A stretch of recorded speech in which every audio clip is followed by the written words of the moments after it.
அனைவருக்கும் வணக்கம். இன்னைக்கு ஹிந்தி நியூஸ் பேப்பர்ல என்ன இம்பார்ட்டன்ட் நியூஸ் இருக்கு அப்படிங்கிறத பார்ப்போம். முதல்ல பார்த்தோம்னா, நமக்கு தமிழகத்துல 5 இணை திட்டத்த பத்தி குடுத்திருக்காங்க. சரியா? அந்த 5 இணை திட்டம் அப்படிங்கிறது பார்த்தோம்னா, ட்ரைபல் பீப்பிளோட ரிலேட் ஆகி வரக்கூடிய ஒரு திட்டம் தான் இந்த 5 இணை அப்படிங்கிற திட்டம். அதாவது இந்த திட்டத்தினுடைய இன்னொரு பேர் என்ன? அதாவது இயற்பெயர் என்ன அப்படின்னு பார்த்தோம்னா, தொல்குடியினர் வேளாண்மை மேலாண்மை திட்டம் அப்படிங்கிறது தான் இந்த திட்டத்தினுடைய பெயர். ஓகேவா? தொல்குடியினர் வேளாண்மை மேலாண்மை திட்டம். அதாவது தொல்குடி மக்கள், நம்மளுடைய பழங்குடி மக்கள் இருக்காங்க இல்லையா? அவங்க பண்ணக்கூடிய வேளாண்மை, அவங்க பண்ணக்கூடிய அவங்க உருவாக்கக்கூடிய பொருட்கள், ப்ராடக்ட்ஸ் உருவாக்குவாங்க இல்லையா? அத மேலாண்மை பண்ணி விற்கக்கூடிய திட்டம். ஓகேவா? அத வேல்யூ அடிஷன் பண்ணி விற்கிறது தான் இந்த தொல்குடி தொல்குடியினர் வேளாண்மை மேலாண்மை திட்டம் அப்படிங்கிறது. இந்த திட்டத்தினுடைய மறுபெயர் தான் என்ன அப்படின்னு பார்த்தோம்னா, 5 திட்டம் அப்படின்னு தமிழக அரசாங்கத்தால சொல்லப்படுது. சரிங்களா? இதுக்கு கீழ என்ன பண்றாங்கன்னா, ட்ரைபல் பீப்பிள்ஸ் வந்து நெறைய அக்ரிகல்ச்சர் ப்ராடக்ட்ஸ் வந்து கொண்டு வராங்க. நமக்கு தேன் ஆகட்டும், மில்லட்ஸ், அவகாடோ, டொமேட்டோ இந்த மாரி நெறைய விஷயங்கள பண்றாங்க. சில்க் ஓகேங்களா? எல்லாமே பண்றாங்க. இந்த ப்ராடக்ட்ஸ் எல்லாமே வேல்யூ அடிஷன் பண்றதுக்காக ஒரு சில யூனிட்ஸ எஸ்டாப்ளிஷ் பண்ண போறாங்க. சரியா? அந்த விஷயத்த பத்தி தான் இந்த ஆர்டிக்கிள்ல நமக்கு குடுத்திருக்காங்க. ஓகேவா? திட்டம் என்ன? யாருக்கான திட்டம்? என்ன பண்ண போறாங்க? தற்போதைக்கு என்ன பண்றாங்க? இதுதான் நமக்கு தேவை. அதுதான் நமக்கு குடுத்திருக்காங்க. ஓகேவா? நோட் பண்ணி வச்சுக்கோங்க. புதுசா வந்திருக்கு இந்த திட்டம்லாம். தெரியாத நோட் பண்ணிக்கிறேன் அவ்வளவுதான். சரியா? அடுத்தது.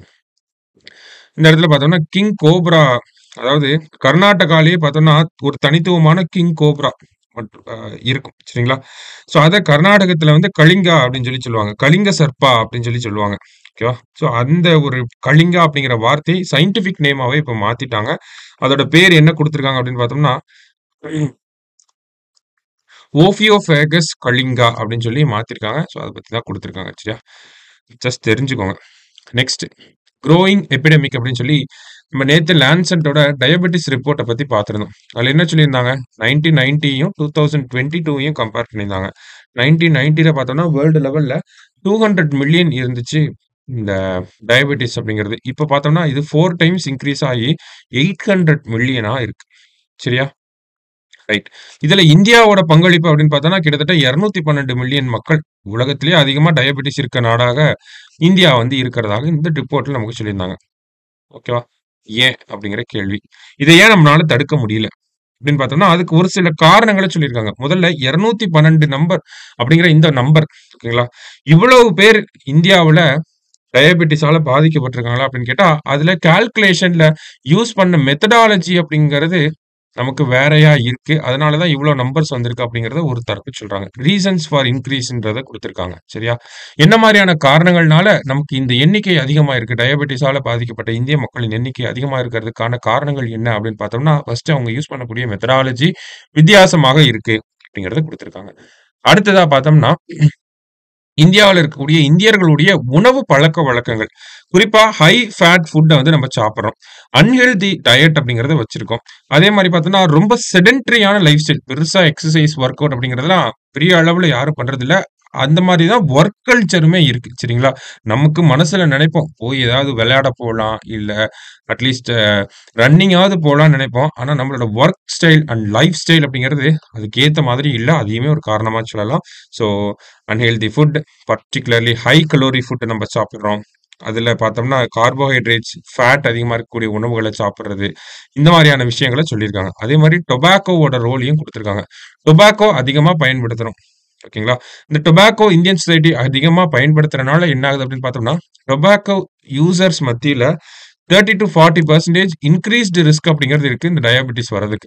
ஏன் அப்படின்னு பார்த்தோம்னா, டொபாக்கோ ப்ராடக்ட்ஸ்ல நிக்கோட்டின் அப்படிங்கிறத பயன்படுத்துறாங்க.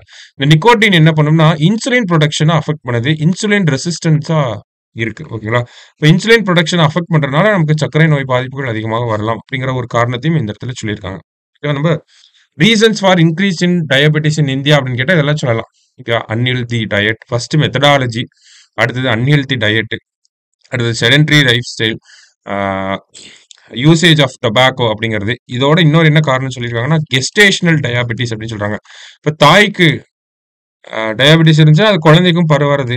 இந்த ஒரு விஷயத்தையும் ஒரு காரணமா சொல்லியிருக்காங்க. இந்தியன்ஸ் மத்தியில அதிகமான டயபெட்டிஸ் இருக்கிறதுக்கான காரணங்கள் அப்படின்னு சொல்லி. சரியா? ஸோ ஜஸ்ட் என்ன சொல்லியிருக்காங்க அப்படிங்கிறத மட்டும் தான் நம்ம இங்க பார்த்துருக்கோம். ஓகேவா? ரைட். அடுத்த ஆர்டிக்கிள் என்ன இருக்கு அப்படின்னு பார்த்தோம்னா,